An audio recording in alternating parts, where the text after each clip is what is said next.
Hello, I'm Abhiskar Dambrichai. Today I will tell you about experience in helping anyone for Unit 4 helping out. Let's start with last month my friend and I searched for dormitory to live in my learning at KMITL. One day after class I went to our room. My friend who lived next to my room asked me for advice on how to repair his furnace because it had broken.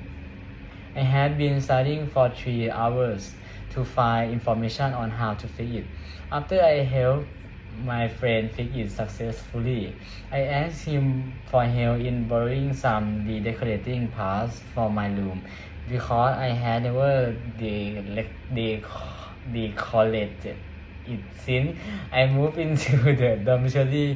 He gave me some great advice for redecorating and I feel grateful for his help.